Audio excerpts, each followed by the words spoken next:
आप सभी श्रोता मित्रों को हार्दिक नमस्कार। प्रस्तुत है मीनू त्रिपाठी जी द्वारा लिखित कहानी कच्ची मिट्टी। रेवा बालकनी के 3 चक्कर लगा आई थी। आकाश में उमड़ते घुमड़ते बादल कब बरस जाए पता नहीं, बस समीर घर आ जाए, फिर चाहे कितनी भी बरसात हो। तभी गाड़ी के हॉर्न की आवाज़ पर रेवा भागती हुई आई। इससे पहले कि समीर कॉल बेल को जल तरंग की तरह बजाता, रेवा ने दौड़कर दरवाज़ा खोल दिया। थोड़ी ही देर में समीर सामने से शरारती मुस्कान बिखेरता हुआ अंदर आया। क्या बात है मेम साहब, ये गुलाबी साड़ी, ये मौसम, इरादे क्या हैं? जो ही समीर ने उसे छेड़ा, रेवा ने बनावटी नाराज़गी प्रदर्शित करते हुए उसके हाथ से ब्रीफकेस ले लिया और बोली, हाँ भी बस कभी भी शुरू हो जाते हैं। जल्दी से फ्रेश हो जाइए, मैं कब से आपके साथ चाय पीने का इंतज़ार कर रही हूँ। रेवा रसोई की तरफ चल दी। समीर भी थोड़ी देर में तैयार हो आ गया। फिर शुरू हुआ उनकी बातों का सिलसिला। बातों ही बातों में समीर ने रेवा को बताया कि मुंबई से उसकी माँ का फ़ोन आया था। माया चाची की बेटी नेहा की सगाई तय हो गई है। माँ की इच्छा कि हम दोनों सगाई में इलाहाबाद जाएं। नेहा की शादी तो दिल्ली से होगी, जहाँ लड़के वाले रहते हैं, पर सगाई इलाहाबाद से होगी। रेवा यह सुनकर उत्साह से भर गई। रेवा और समीर की शादी को 6 महीने हो गए थे। मधुमास की खुशबू अभी भी चारों तरफ बिखरी हुई थी। समय की रफ्तार से दोनों अनजान थे।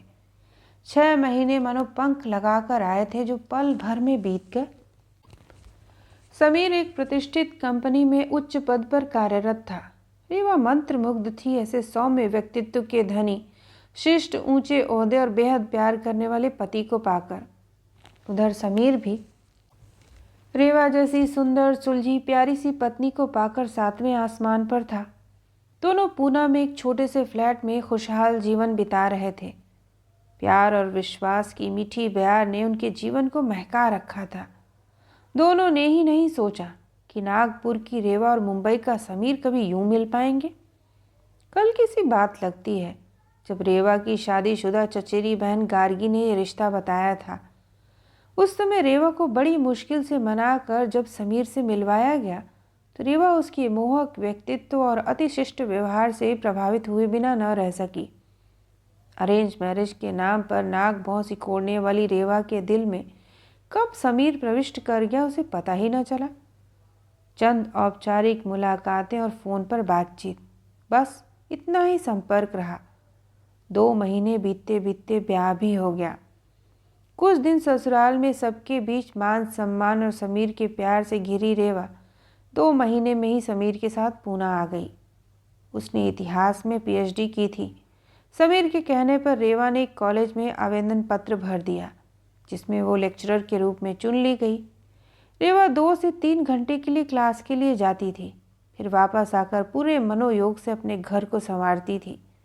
समीर बेहद खुले और परिपक्व मानसिकता का व्यक्ति था। उसका मानना था कि यदि प्रतिभा हो तो उसे दबाना नहीं चाहिए। रेवा और समीर दोनों ही पति पत्नी के रिश्ते को खूबसूरती और समझदारी से निर्वाह करते रहे थे। रेवा को कभी कभी खुद पर आश्चर्य होता कि ये उनकी अरेंज मैरिज है। कहाँ से आए एक अनजान व्यक्ति के लिए इतना प्यार और विश्वास। रेवा पहली बार अपने ससुराल के किसी फंक्शन में जा रही थी।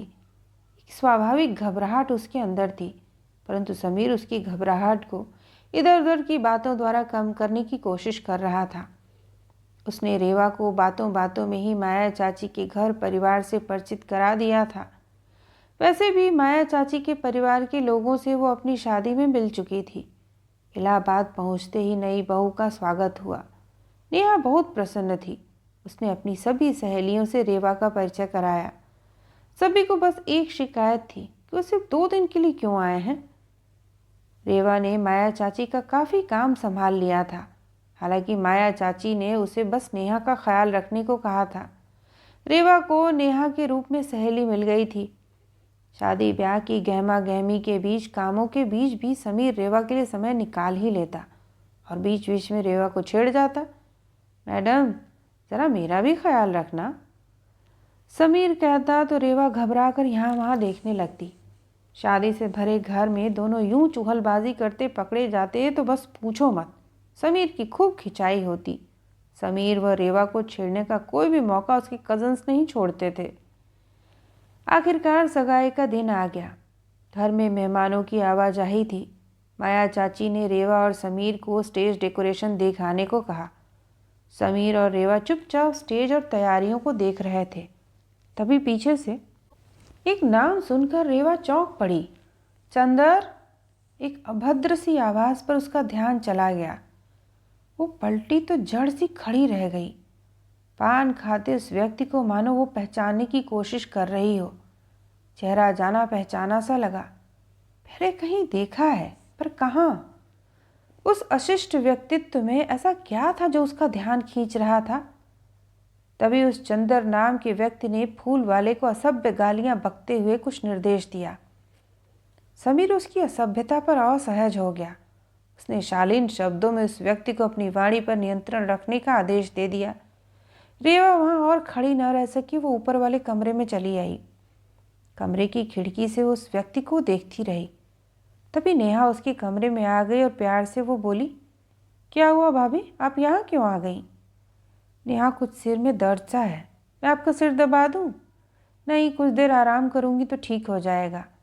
अच्छा, मैं समीर भैया के हाथों दवा भिजवाती हूँ। कहती हुई वह जाने लगी तो रेवा ने उसका हाथ पकड़कर अपने पास बैठा लिया और बोली, उन्हें स्टेज का काम देखने दो, हल्का सा दर्द है, दवा की ज़रूरत नहीं है, तो बस कुछ देर यहीं बैठ मेरे पास। आपके आने से रौनक आ गई भाभी, सगाई के समय आप मेरे साथ ही रहना। नेहा लाड़ से बोली तो रेवा मुस्करा पड़ी। ये भी कोई कहने की बात है क्या? भाभी, स्टेज अच्छा बन रहा है ना?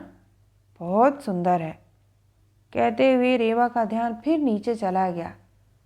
खिड़की की ओर से आते हुए रेवा ने नेहा से पूछा, नेहा, ये नीचे खड़ा आदमी कौन है? बड़ी बदतमीजी से अपने मातहतों से बात कर रहा था। नेहा बोली, भाभी, ये चंदर है, यही छोटे मोटे कॉन्ट्रैक्ट लेता है। इसका परिवार लखनऊ में रहता है। पिता एक बहुत बड़े कॉन्ट्रैक्टर हैं। इसकी खराब आदतों से परेशान होकर इसके पिता ने इसे घर से निकाल दिया है। रेवा मानो आसमान से गिर पड़ी थी। अतीत के पन्ने उसके सामने फड़फड़ाने लगे थे। पर नेहा, तुझे इतना कुछ इसके बारे में कैसे पता चला? अरे भाभी, इसने मेरी सहेली प्रज्ञा को बड़ा परेशान किया था। इसके पापा ने पूरी छानबीन कर इसके बारे में पता किया तो पता चला। पर इस बात को तो सालों हो गए हैं। अब तो ये शादीशुदा और ऐसे ही छोटे मोटे काम लेकर अपनी जीविका चला रहा है। आप भी भाभी किस बात को लेकर बैठ गई? नेहा खिड़की बंद करते हुए बोली तो कुछ खोई खोई सी रेवा चुपचाप बिस्तर पर लेट गई।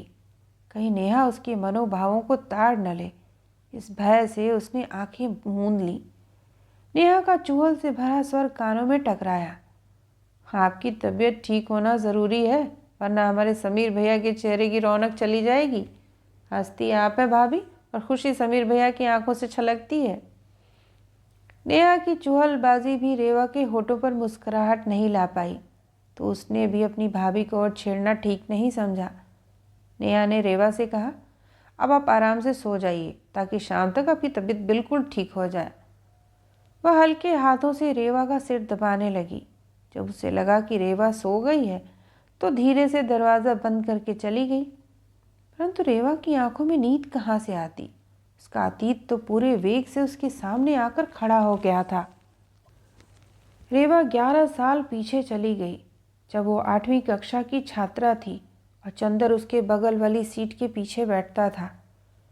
रेवा पढ़ाई में होशियार थी और चंदर बिल्कुल ज़ीरो। उम्र के इस पड़ाव में रेवा कब फुहर से दिखने वाले चंदर की ओर आकर्षित हो गई उसे पता ही न चला। चंदर हमेशा अपने पिता की कार से स्कूल आता और सब पर अपनी अमीरी का धौंस जमाता। टीचर्स को अटपटे कमेंट करना, पैसा प्रदर्शन, ये सब उसकी दिनचर्या का हिस्सा था। क्लास जब चल रही होती तो भी वो टीचर्स के बारे में धीरे धीरे कमेंट करता। दूसरे छात्र हंसते तो वो गर्व का अनुभव करता। उम्र की कच्ची व नाजुक सी इस दहलीज पर बच्चे मौज मस्ती करते हैं। उस उम्र में रेवा का झुकाव चंदर की तरफ बढ़ने लगा था। चंदर की भेदती निगाहों को महसूस करती। उसकी बेबाक बातें रेवा को गुदगुदा जाती। चंदर और रेवा के कच्ची उम्र के तथाकथित प्यार का तब पता चला जब छमाही का रिजल्ट आया, 90% लाने वाली रेवा के 60% नंबर आए। रेवा के मम्मी पापा घबरा गए थे। रेवा से पूछा पर वो कुछ बोल न पाई, लेकिन मम्मी पापा इस बदलाव के पीछे छिपे कारण को जानने का प्रयास करते रहे। वे सोचते न जाने कहाँ चूक हुई है। रेवा के बदले रवैये से उन्हें कुछ अंदेशा हो गया था, परंतु उन्होंने इस बात को जाहिर नहीं होने दिया। रेवा व चंदर के आकर्षण का पता सबसे पहले बेला मैम को लगा। वे इतिहास पढ़ाती थीं। दोनों के बीच कुछ चल रहा, इसका अंदाज़ा उन्हें अपनी कक्षा में हो गया था। वे अक्सर चंदर को टोकती। उनकी टोका टोकी से चंदर को तो कुछ फर्क न पड़ता, पर बेला को बड़ा क्रोध आता।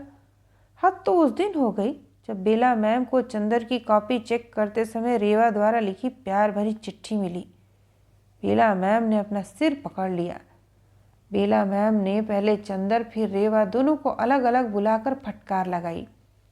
जहाँ चंदर पर बेला मैम की डांट का कोई असर नहीं पड़ा, वहीं रेवा ने मैम से दूरियां बना ली। जब भी उनका रेवा से सामना होता, रेवा चिढ़ जाती। रेवा चंदर के और नज़दीक आ गई। अब तो दोनों ने एक ही बेंच पर बैठना शुरू कर दिया था। बेला मैम ने भांप लिया था वह संधि की उस उम्र में दोनों किस दलदल में जा रहे हैं। एक दिन रेवा अपनी सहेली से मिलने के बहाने चंदर से मिलकर जब घर लौटी, तो अपने घर बेला मैम को देखकर चौंक गई और उसकी नाराज़गी नफरत में बदल गई। पता नहीं मम्मी पापा को क्या क्या चुगली की होगी, परंतु मम्मी पापा के व्यवहार से पता नहीं चला कि उन्होंने रेवा और चंदर के बारे में क्या बातचीत की। स्कूल में बेला मैम भी सामान्य रहीं। आज उन्होंने रेवा और चंदर से कुछ नहीं कहा।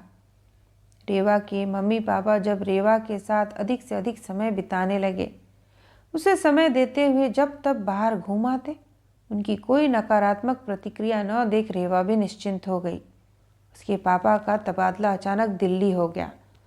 वो समझ गई थी कि सब बेला मैम के उस दिन घर आने का नतीजा है। मम्मी पापा का व्यवहार सामान्य था, बल्कि अब वह दोनों पहले से ज़्यादा ध्यान दे रहे थे। किसी प्रकार की नाराज़गी हो इसका कोई सवाल नहीं उठा। मम्मी अब उसके साथ अधिक समय बिताती। रेवा के साथ उनका रिश्ता सहेलियों सा सहज बन गया था। नई जगह, नया स्कूल, नए दोस्त और परिवार का भरपूर साथ, जिंदगी हंसी खुशी फिर से बीतने लगी थी। समय का पहिया चलता गया, बीती यादें धुंधली पड़ती गईं। रेवा पढ़ाई में होशियार थी। उम्र की परिपक्वता के साथ कुछ लक्ष्य निर्धारित हो गए। उसी कड़ी की परिणति पीएचडी के रूप में सामने आई। लखनऊ की यादें धुंधली पड़ गई थीं। चंदर उसके मन मस्तिष्क से कब निकल गया उसे महसूस ही नहीं हुआ। पुराने दोस्तों से रेवा का संपर्क अब नहीं रहा था। समय के इस अंतराल में रेवा की पढ़ाई, फिर शादी और आज अचानक यूं चंदर से मुलाकात। तभी धीरे से दरवाज़ा खुलने की आवाज़ ने रेवा के विचारों के वेग को बाधित किया। धड़कते दिल से रेवा ने महसूस किया कि ये मीठी बहार समीर के अंदर आने का संकेत है। समीर ने प्यार से रेवा के माथे पर हाथ रखा। कुछ देर प्यार से उसका माथा सहलाकर वो रेवा को सोती जान धीरे से दरवाज़ा बंद करके चला गया। रेवा ने तुरंत आंखें खोली।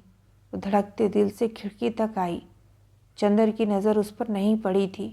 उसने चैन की सांस ली। और चंदर ने उसे देखा भी होता तो वो हिकारत से उसे पहचानने से इनकार कर देती। आज उसे अपनी बेला मैम बहुत याद आ रही थी। जाने क्यों उनके पैर छूने का मन कर रहा था। जिंदगी भर जितनी नफरत की, आज होठों पर उनके लिए दुआ थी, जिन्होंने उस कच्ची उम्र में उसे बहकने से रोका। मम्मी पापा के लिए श्रद्धा उत्पन्न हुई, जिन्होंने बिना जताए उस कच्ची उम्र की मिट्टी को सहेजा और आकार दिया, जिसकी बदौलत आज ये सुनहरे दिन उसकी झोली में है। आज चंदर को देख रेवा का दिल डूब सा गया। रेवा शर्मिंदगी महसूस कर रही थी कि वो कभी चंदर जैसे युवक की ओर आकर्षित हुई थी। रेवा का सर्वांग कांप गया। ये सोचकर कि यदि उसे समझदार मम्मी पापा का साथ न मिला होता, बेला मैम ने आने वाले तूफान के आगाज़ को पहचान कर उसे वहीं न रोका होता तथा उसकी मम्मी पापा को सचेत न किया होता, तो आज उसका जीवन न जाने किस भंवर में फंसा होता। वो आज कहाँ होती। इसके आगे वह कुछ सोच न पाई। शाम हो गई थी। रेवा अच्छे से तैयार हो नेहा की सगाई के लिए नीचे आई। चारों तरफ रोशनी ही रोशनी थी। समीर मंत्र मुग्ध सा रेवा को देख रहा था। कई प्रशंसा भरी नजरें रेवा पर उठ गई थीं। रेवा की नजरें बेचैनी से समीर को ढूंढ रही थीं। समीर के पास आते ही लगा मानो एक सुरक्षा कवच ने उसे घेर लिया हो। उसने समीर का हाथ मजबूती से थाम लिया। चारों ओर फैली रोशनी में उसके अतीत का अंधियारा छूमंतर हो गया था। तो यह थी मीनू त्रिपाठी जी द्वारा लिखित कहानी। सुनने के लिए आप सभी का धन्यवाद।